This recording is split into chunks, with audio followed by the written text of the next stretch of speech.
So,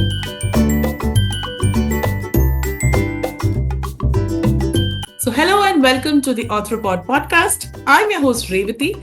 And before I talk about the guest of today, let me also tell you that this year we are celebrating the third anniversary of Arthropod, and by next month, the third anniversary edition will be releasing. So, if you have to do any kind of participation, if you want to be a part of the magazine, you can very well contact Neil Shri, the founder of Arthropod. So, talking about today's guests, I have a lovely, lovely guest today, Dr. Saroj Dubey. Dr. Saroj Dubey is an author, Oh, a TEDx speaker, and a practicing senior consultant gastroenterologist in Delhi, NCR. Not only does he maintain a regular meditation process, but he is also a dedicated mindfulness practitioner. He is deeply passionate about mindfulness and actively conducts classes to share its benefits with others. In addition to being a doctor, he is an avid reader with interest in spiritual, motivational, and self help literature. He does not limit himself to this, but he has also had hobbies of sports, movies, dance, which help him live a mindful life himself. His main mantra is to say yes to this moment with an open heart. In his book, RX for Resilience, he very honestly has shared about an extremely challenged life situation he came across, which proved to be a life transforming and uplifting experience. With his motivational speeches, he encourages people to merge the dance of doing with the stillness of being. He quotes people to take small pauses and create move space in their busy lives for joy or wonder so that life becomes one big flow. He also believes that if we are able to stay open to our negative emotions, we can transcend it gradually till we are no longer hostages of it. That is a beautiful quote. I'm looking forward to meet up with this really great legend who has brightened up many, many pathways of thoughts for me. So, hello and welcome to the podcast, Dr. Saroj. How are you today? thank you. Thank you so much, Revati, for these wonderful and kind words. And it's a real pleasure and honor to be with you in your podcast. I'm really looking forward to the talk. Thank you. Thank you very much, sir. We are really glad to have you today. So, Saroj, sir, you're already very busy. Your plate is full. Mhm. Why being an author? And all Wow, right, okay. being author is justified. Okay. So, which was the moment that you wanted to be an author? You realized To that. be an author. Yeah. Mhm. Yeah, that's a very good question. And, many people have often asked me about it. So, as you know, I'm a full-time doctor. I'm quite busy. And, but I'd always, as you had also mentioned, I have been a very, a voracious reader, a very avid reader, and always trying to learn something new. And I was into the process of mindfulness and meditation for my own, my own personal and spiritual growth for quite some time. Then what happened is, of course, I was reading, like, especially when I initially read Eckhart Tolle's The Power of Now. It really, kind of transformed and made me think in a different way. And that helped me a lot personally also. But there was a particular very challenging episode in my life as a doctor where a particular patient who I had done an endoscopic surgery, she developed complications and subsequently she died. We couldn't save her. Now, as doctors, we have to face these challenges in our lives. But somehow, I would say maybe the ground was fertile and something was ready to, emerge. That really shook me, and it, I would say, it broke my heart open. And I wanted to dive deeper and know more about what is life really, what is the reality, what is truth about happiness, and things like that. And in the process, actually, when somehow I summoned the courage to be totally open and present to whatever was happening. Revati, you'll understand that when we often are confronted with very challenging and dark emotions, we try to avoid it, or we avoid confronting it. We Yes, try to push it down, true. or maybe just distract ourselves. But I had intuitively realized that I had to be open to it and embrace it fully. And in the process of embracing it, actually, I realized that I could, there was a space of stillness and presence which emerged around the, strong emotions. So that was the beginning of a very transformative journey. And I realized that the only way out of anything is through it. We have to really confront and embrace our shadows, our demons, and then only we can emerge. And after the end of this journey, there was something within me which wanted to share what I had learned, what I had, understood, my growth, my grief, and then emerging from it, my happiness and my, joy also. So then I started, and now here also, the challenge was how to, create time Right. from, my busy schedule. So that also I wrote a chapter in the book, The Magic of Habits. I was inspired a lot by the book The Atomic Habits by James Clear and a few other things where the whole idea is to start very small, with whatever time I had. So I thought, okay, even if I have maybe half an hour a day or 15 minutes a day, or even if I write just 200 lines, 200 words a day, let me just start. Yes. And once we start, then you'll understand how the momentum builds up, and this actually gradually took shape. Lovely. So how was your journey when you started as an author? So approaching publishers, getting your book published. How has your journey been? Yeah. So, the first thing was that when I would say when I initially wrote it, when the draft was ready, then my first thought was, of course, I'll go into, self-publishing, because I Mm. thought obviously which publisher would be interested as a first-time author and without any experience.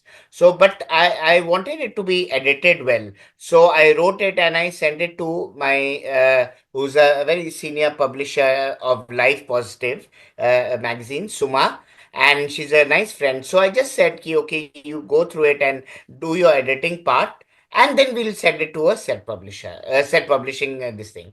So when she, in between while reading, then she called me and first messaged me and said, ki, Saroj, the insights in this are very good, and I think it will be very, very useful for a lot of people. So let us first try to give it to a traditional publisher. And the name which came into our mind was Hay House, because it is about, personal growth and self-help, and Hay House is the best name. So then I was very, of course, very excited, but very kind of skeptical also, because I Mm. thought I had been brought up with Hay House books. I Mm. love their books and their whole the theme of motivational and personal growth. So I thought that it would be very difficult for them to accept it. But after a few weeks, I got a letter from there saying that we like your initial the three chapter samples. So can you send us the whole manuscript? Then we sent, and then they finally agreed to publish it. So that was a really very, very wonderful moment for me, because I thought that, because if of course and as you may be knowing, there are a lot of good self publishing houses now, and it's not very difficult. But with a name like Hay House, I thought that the reach would extend to a lot more people, Mm. and that's why I was really very overjoyed. Okay. So for the conversation that we've been having for all this time, one thing that I observed is I wanted to tell you this, like Hmm. you have put out to people, you have opened up to people that every person is vulnerable. So Yes, yes. as a doctor, you are expected to be to the point emotionally stable. Hmm. So you let people know Hmm. that yes, emotional stability is not everyone's cup of tea. Hmm. Everybody turns out to be vulnerable. At some point of life, you something shakes you up. And in your book, you have opened it up that yes, this particular incident shook you up and you wanted to come out Hmm. of it. Yes, you had a pause. You accepted that something wrong has really happened, but it is high time you come out of it. That's a very, very, I would say, very perceptive of you, and that is, something which is very close to my heart. Hmm. Now, as you very rightly say, doctors, we are supposed to be, kind of, there is, and it is required also to be a Yes. little detached, Hmm. a little less emotional with Yes. our patients, because if we get too involved, then obviously you can understand that there will be so many problems. It'll be very difficult for us to, survive each day if we Hmm. get this thing. And that is part of our training, and we do it. Now, here was something a little different. So, as you rightly said, what I realized through my journey is that all of us, we face these kind of these challenging times, challenging emotions. As there's a saying that everyone is facing a battle and everyone is struggling in some form or the other. So that is actually our connecting point to each other.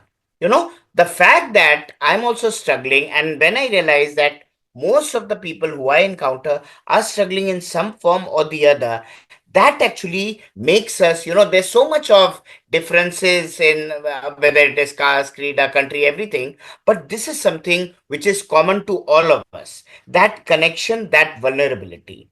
And I was very inspired by, you must have heard of Brené Brown. She has done a lot of work on vulnerability, and she gave a very wonderful talk on the power of vulnerability. And when I heard her, then I've read a lot of her books, I realized that vulnerability is actually our strength. It is our strength. And while we have been conditioned to believe that it is a weakness, and we often told, now, okay, don't show your vulnerability, don't Yes. show your Ask it. emotional side, because people Hmm. will take advantage. But Right. and sometimes it's needed also, that That's obviously in front of strangers you can't just show. But what I realize is that when we are willing to embrace our vulnerability and say that, okay, yes, I'm struggling, I'm feeling low, I'm feeling depressed, I'm feeling bad, and then you'll see that other people are more than willing to help you. hmm. And also we realize that that is our connection, and that is, that interconnectedness of humanity is through our vulnerability. So it is actually a strength, and we draw strength from each other, rather than trying to sort of be aware of the differences. If we realize that our inner core is the same, and that actually makes us, grow closer to each other, and there is that warmth and compassion. So, Good. as you said, it's very, very true. And that is what, and when I was writing the book initially, my biggest kind of inhibition was that I am exposing myself to the whole world. You Yes. know, Yes. Yes. something, Hmm. such a, like, it is as if I am, being totally exposed in front of everyone. And it's not as if I am retired from my practice. I'm very much in the this Game. thing of Yeah. very actively practicing. So I often thought that it may be something which will affect me. And Hmm. there were some people who cautioned me also, ki you do this 10 years later, then it's okay, not now. Now, But right. there was something which was calling me, and I wanted to just share it and see. And after that, a lot of people in my fraternity, among doctors also and others, they said that what drew us to you and this book was your vulnerability, and that is something which we admire, and that has helped a lot of them also, Hmm. become more this thing vulnerable and embrace their True vulnerability. self. Yeah.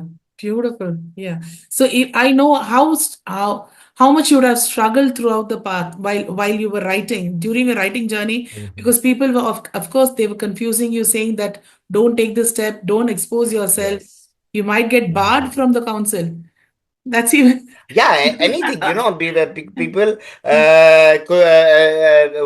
would say that, especially my colleagues would say that, come on, this is not something that we say. And once I was giving a talk on this also, Hmm. about the book and the various things in among the cardiothoracic surgeons. And, a lot of them said that, I'm so happy that some very serious senior cardiac surgeons, they said, I'm so happy that you have brought up this, because this is something which we all as doctors face. Everyone is facing, some kind of challenges, some kind of complications, but we never talk about it and we never share it. But you have, kind of you have opened the door for this to take place, and we can have a healthy discussion on it. And also, to realize that doctors are also human beings. We feel sometimes when you see the movies, you feel that no, they are in a different kind of a world and all. No, Hmm. it's not like that. Hmm. And more important is what emerged from that.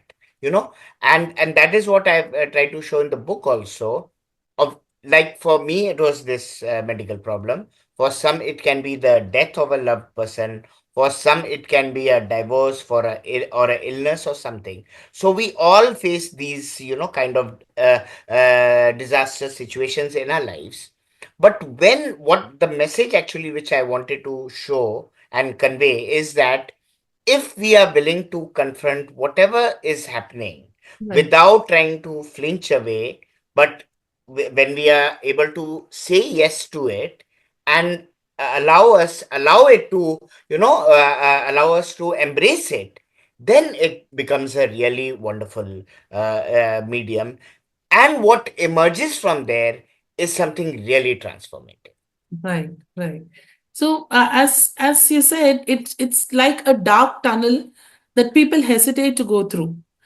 And what happens in Yes. the process is, unless you have a proper person to guide you or a proper channel to Uh-huh. guide you, there are chances that the person might just drown themselves into the process. I guess while you're passing through the tunnel, you're accepting that something has really happened and you are the sole responsible person who has caused it. You have caused it to Mm-hmm. happen in your life. Only some people Mm-hmm. realize that it is very normal and it can happen to anyone and he has to come out of it. Unless, Absolutely. yes, it Absolutely. can be transformative Yes, for some people. But it for can some be. people, And yeah. Hmm. no, no, just complete. Yeah, what Yes, you're and saying? some people they tend to lose themselves in the process. They either denial is a Absolutely. separate thing, denial is a separate thing, but they want to come out of it, and in the process they tend to lose themselves and like they continuously start blaming themselves or I think this is a thin Yes. line. It's a very thin line, Revati. And Yes. in this whole process, self-compassion is also very important. Huh. There's a chapter in my book about compassion and self-compassion. And in fact, I read a very nice this thing statement by I'm forgetting her name, a very famous author, and she said that Emma, I think, yeah, Emma. So she said that she has done research around happiness for most of her life, and if she wanted to summarize what is the most important thing which which will help in a patient in a person's happiness and well-being, so it is, she said that it's a combination of compassion as well as self-compassion, because we are often very just a second, there's a battery. Often, sometimes we can be very compassionate to our friends and relatives, but we are often very harsh to ourselves also. True. We feel that I have done something wrong, or I should have done something else, and this is all my mistake. That voice in the head, that critical voice in the head is always running around. But we often need to give ourselves that self compassion and say that you have done your best, you have tried your best, and if things didn't work out the way it did, so then it's okay. You have to forgive yourself, because if we are not able to forgive ourselves, or we are too harsh on ourselves, then somehow that same thing will transmit to others also. So that combination of compassion and self compassion, and as you said, we need someone to guide us in this journey, because otherwise we can get overwhelmed. And very often, you'll be people are very lucky if they have teachers or guides, real life teachers, but books are a very immense help in this journey. And for me especially, I would say, Rifti, that books were the guideposts, and they kind of held my hand at every step. I remember when I was going through this process, especially two or three books like I've quoted quite a lot, like especially one of Pema Chodron. She's a Buddhist nun.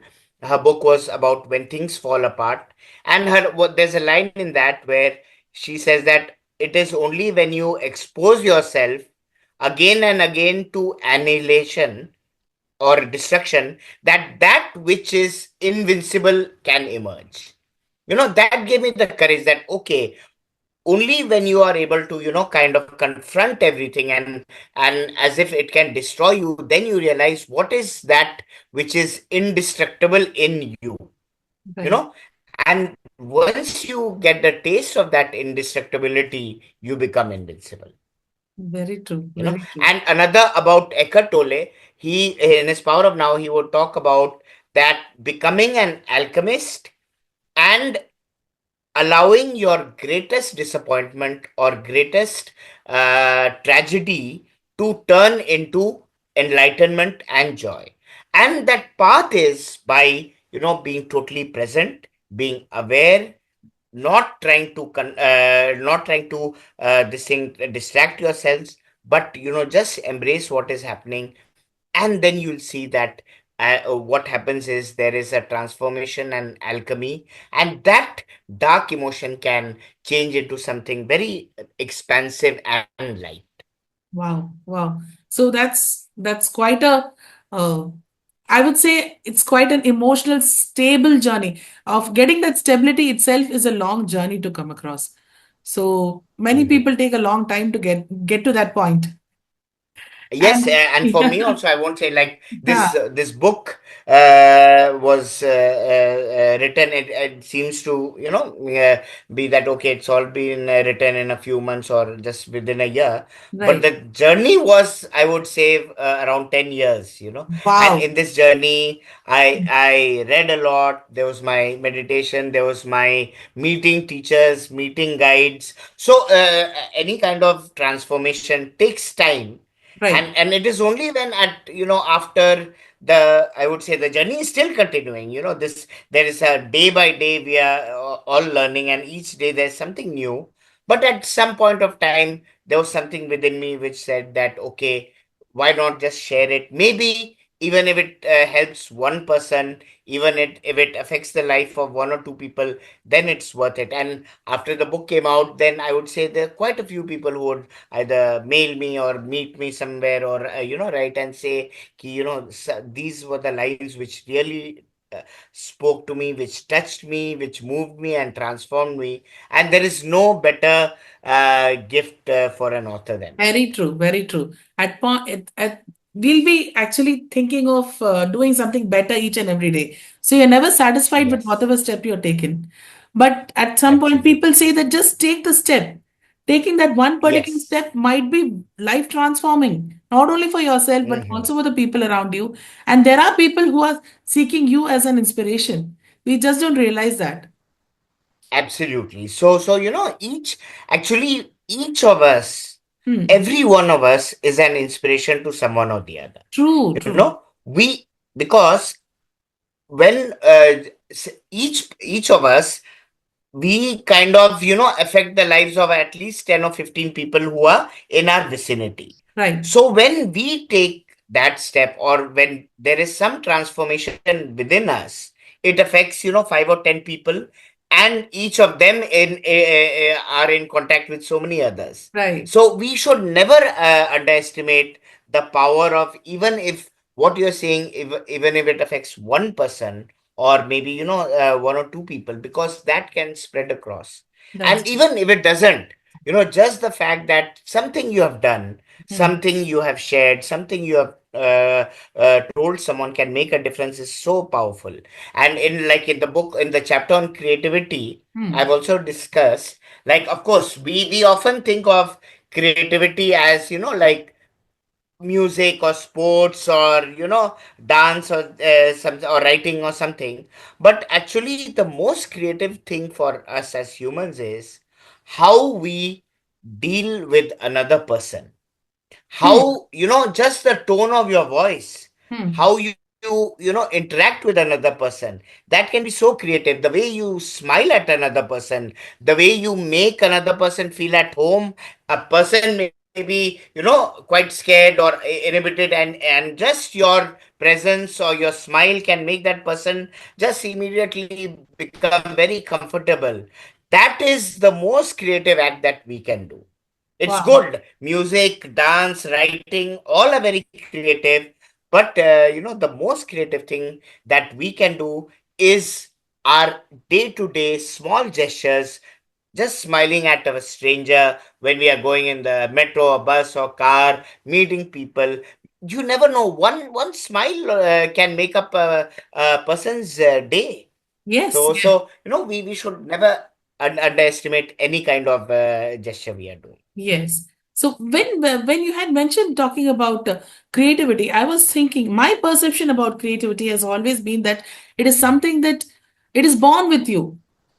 It's like a Hmm. trait of yours, Yes. so it can't be Hmm. changed. So when a person is behaving in a certain way, you just have to believe that this person is going to be the same for his entire life. So your perception of creativity is totally different. So yeah, now I get it. Yes. So I was Yes, wondering that. exactly. And this is Yeah. also, Yes. yeah, and then this is what also, this is before this whole, I would say, this journey took place. I was also, in fact, I've been a very good student, reader, and this thing, but never in that creative way, all these music arts and all. So I said I never thought of myself as a creative person. But I remember reading, I think it was Elizabeth Gilbert, Hmm. her work, and then my own introspection, and I realized that every human being is creative. The way, our mothers or our the people who just the way you cook food, for example, or the way you talk to people, all these are creative things, because each is so different.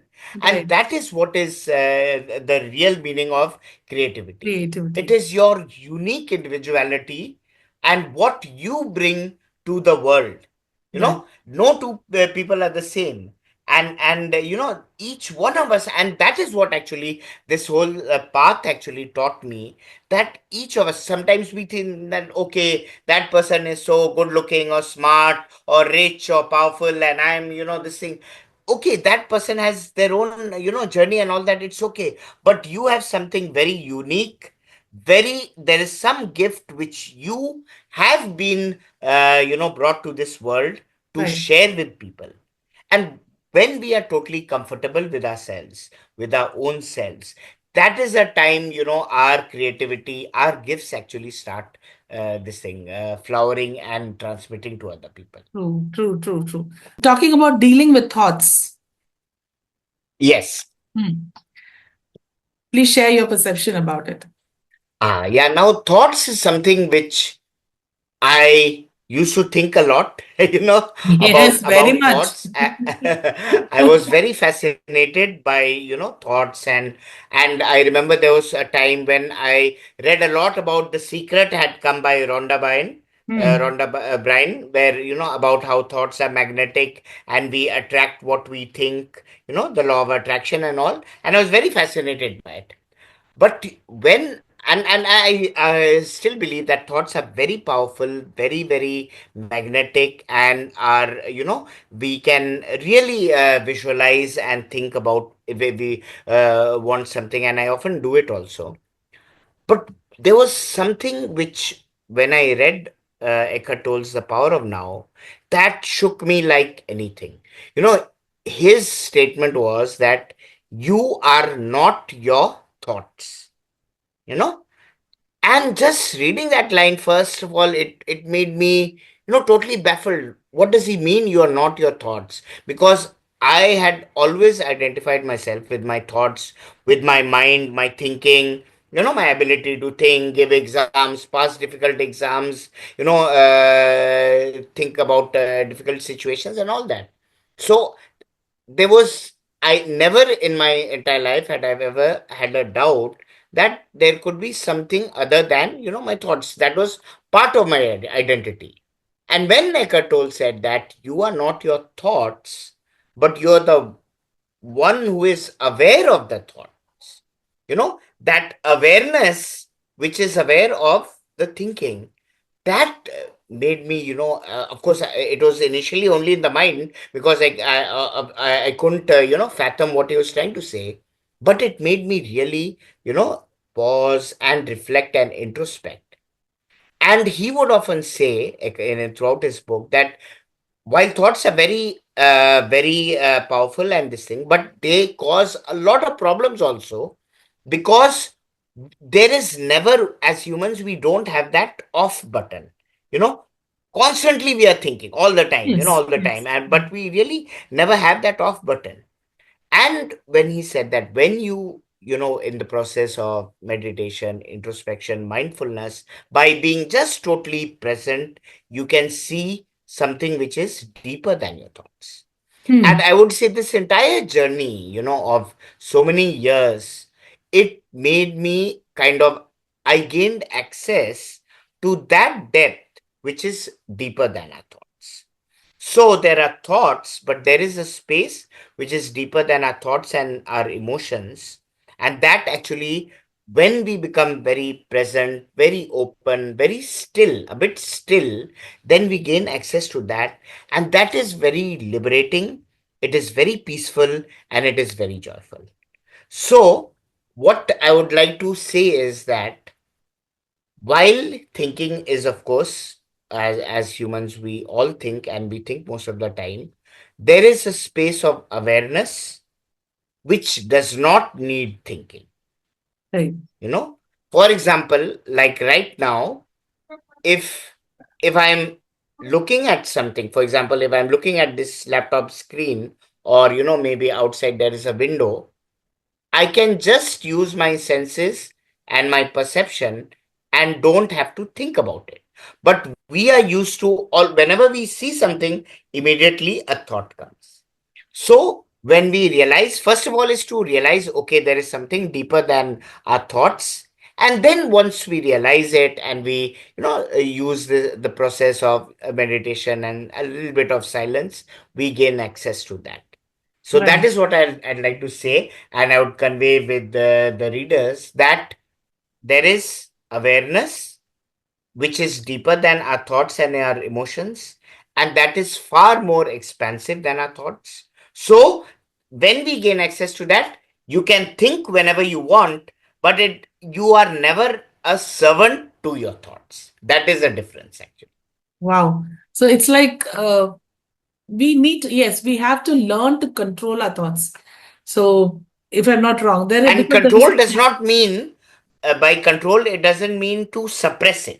yeah. The more we try to suppress our thoughts, Hmm. they keep on, coming at a faster rate. Right. But when we become alert and present, and just a bit still, then we can see that, thoughts actually, they float in and float out, and there is a space around it also. Talking about your authorman's journey, being an author, Mhm. tell us about your next venture. It's about the next venture. Yeah. So there are, of course, now I'm still. It came out in February, so it's been a year now, and the whole year has been really very fascinating, with giving book talks and podcasts and interviews and book launches and things like that. And then, of course, as a mindfulness teacher, people often call me also to give talks and motivational talks also, like I gave the TEDx talk. So and during this interaction with people and all, a lot of new ideas came, which have I've got a lot of ideas for a new book also, Hmm. which I have been jotting it down. So I definitely, it'll there are ideas, and hopefully it'll come out this thing, but it'll take some time. Maybe towards the end of this year, I'll start writing it. I've already just had a sketchy idea. So that is about the next venture. And I love talking about these things, like, again, as I said, about, we talked about creativity, about thoughts, and we can even talk a little about happiness. So these are things which pertain to all of us as human beings, Right. and when someone who has dealt with it for some time and has, some insights, if they share it, it becomes very interesting and very fascinating also. Yes, yes, yes. So it is sometimes all it requires is, uh, see, I really appreciate you, of course, that you took up the light, you're holding the torch for people to and being the flag bearer to Mhm. understand and accept life. Yes, yes. Yes, Thank you. Thank you. right. And you're putting it Absolutely. out beautifully with your words, with your speeches, and with your writings. Mhm.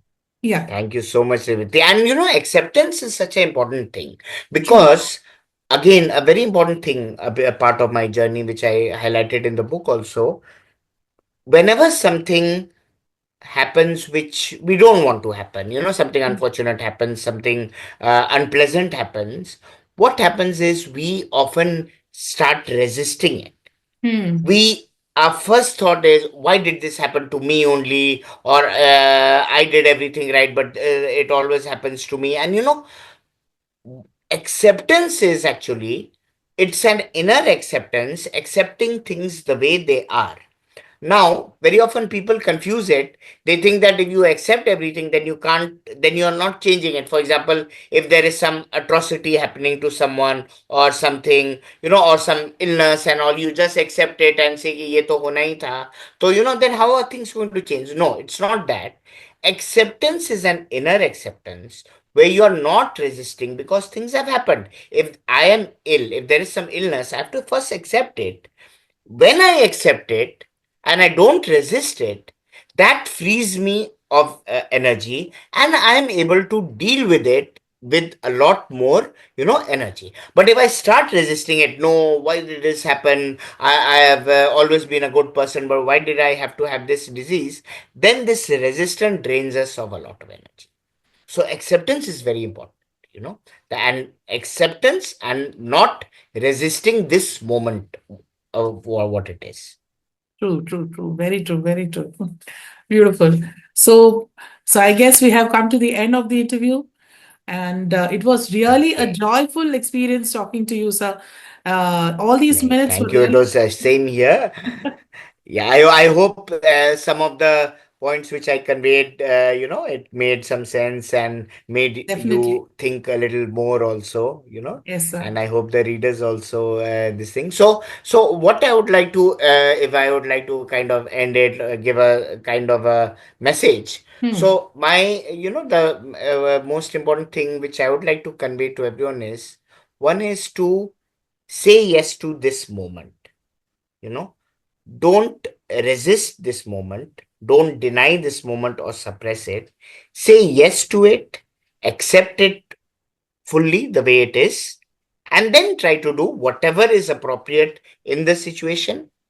The second is that is about wholehearted living.